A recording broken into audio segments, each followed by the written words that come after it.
Hey everyone, Katie Ressler here, licensed counselor and grief healer, and today we are talking about grief and suffering, and basically answering the question, does grief cause suffering?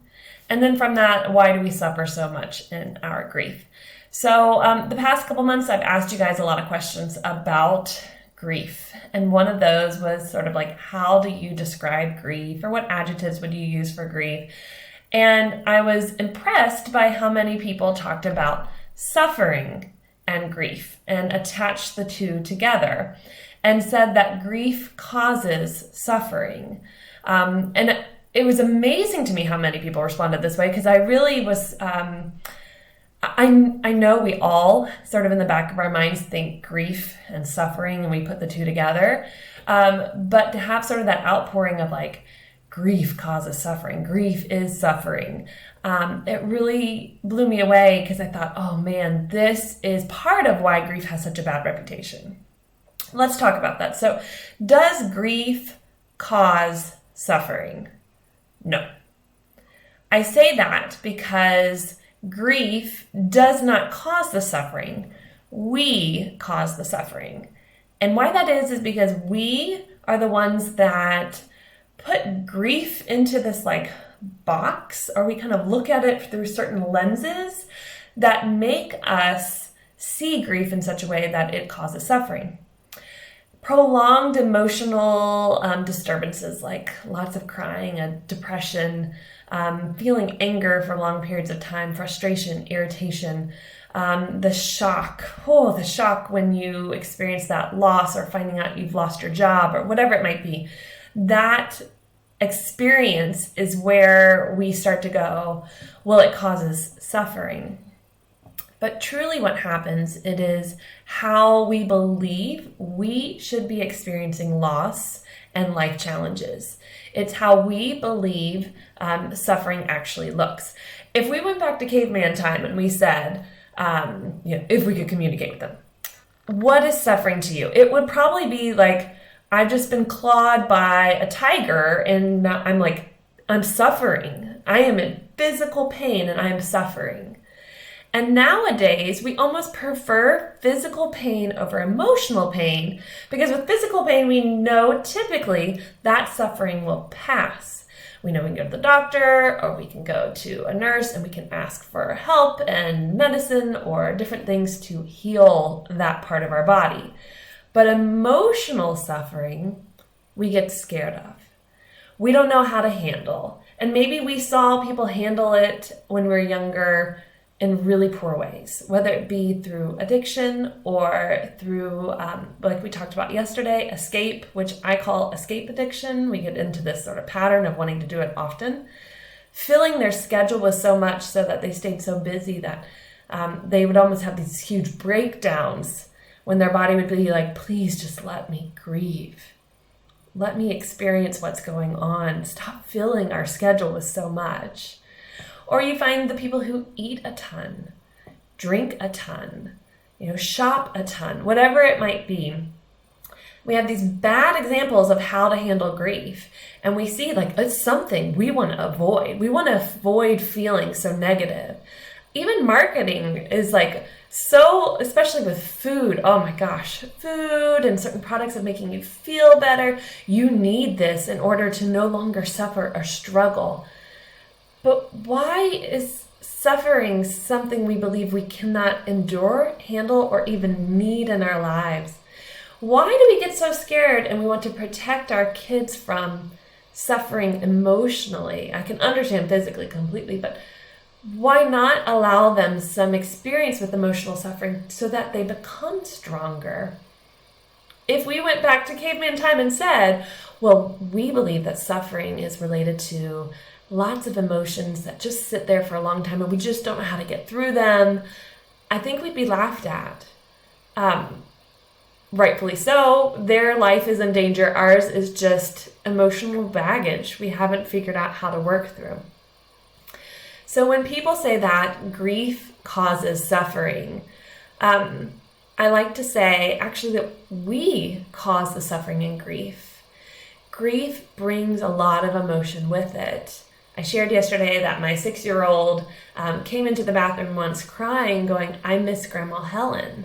She was grieving. She had this experience of, she's not here. Why isn't she here? I want her here. And it was this overwhelming sadness. And yet she doesn't have this natural, I don't want to feel this way, let me try to escape. It's like, let me just feel it. And to use the buzz term, let me lean into it.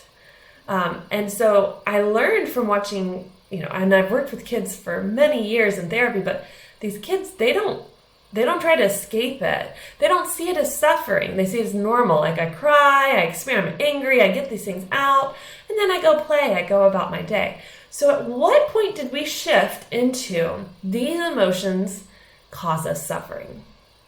They're so horrible. We can't handle it.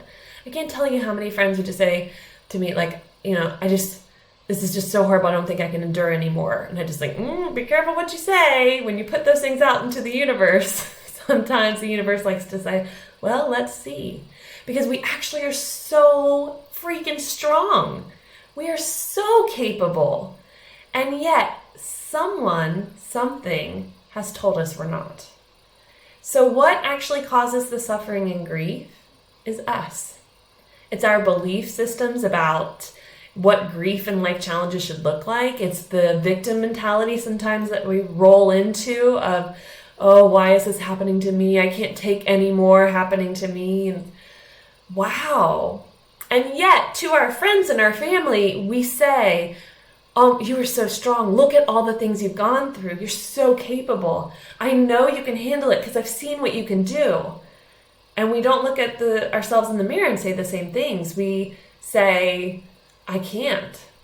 I don't want to. I don't like how it feels. And so therefore, I'm going to say I can't. And in reality, what it is, we don't like feeling sad. We don't like feeling empty. We don't like the feeling of something kind of being carved out of us because there needs to be new space for something new. So when you start to say to yourself, I am suffering in grief, remember to think about what are those preconceived notions, those belief systems about grief or life challenges that might be causing the suffering. And maybe it's time to rewrite those. Maybe it's time to actually face them and say, why did I stop believing in my ability to handle this? Why do I believe that life shouldn't bring me challenges and loss? Why did I believe that this time on earth that I have should only look a certain way and should be like rainbows, butterflies, and unicorns? I mean, wouldn't that be wonderful? My 6-year-old would be very happy. So would my 3-year-old. But that's just not reality. And it's actually wonderful that it's not reality because I see people as a therapist who experience loss and challenges a little bit later in life, though I would challenge them and say that I can see where they had experienced loss and challenges earlier, but they hadn't really registered it. So when the big thing happens later in life, it might be they didn't get into the college they wanted to, or it might be a friend commits suicide, or a family member dies, or they try to make it into the world and get a job and they can't find anything. This loss and this life challenge, they don't know how to take it. They feel it. There's something wrong with me. Why is this happening to me? I can't go on because they don't believe in themselves anymore and they feel this sense of, I can't. So it's important that we teach this next generation that they can and it will happen and life challenges will occur and we don't need to run from them. We need healthy coping skills. Don't worry, those are coming in a future video. But we do not have to see grief and life challenges as suffering. Grief does not cause suffering. How we view those emotions that come with grief, the replay that we do in our head over and over and over. Well, I could have done this. If I had done that, maybe this wouldn't happen. The shock we literally feel of the broken heart, the tingliness down our arms and legs when our oxygen is almost caught up inside of us and we can't get it through our bodies. That hurts, physically hurts. Yeah, that is suffering. But the grief does not continually cause suffering. It is our body's response and our mind's response to it. So challenge yourself. If you are experiencing some deep grief right now, if you have realized through some videos and things I've been talking to you about, like, oh my gosh, I actually have areas of grief in my life I have not resolved. And I see that they came up in the last couple months. Because let's be honest, when we have our, in a sense, I don't like the rights taken away, when we're stuck inside, when we have more time with ourselves and family members, and can't really talk to friends the same and can't use our escape outlets the same, then all of a sudden grief shows itself. Because it just wants to be seen. It wants to help you grow. It wants to have a healthy relationship with you. And so when you start to see it and you go, no, suffering, no, I don't want to do that. And you jump into Netflix and drinking wine, and you jump into, Amazon and shopping online, and you jump into escaping on your phone, then all of a sudden you prove to yourself, I can't.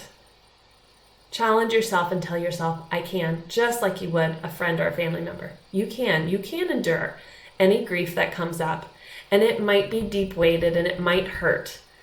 Believe me, I get that. But it doesn't mean you can't, and it doesn't mean that it's suffering.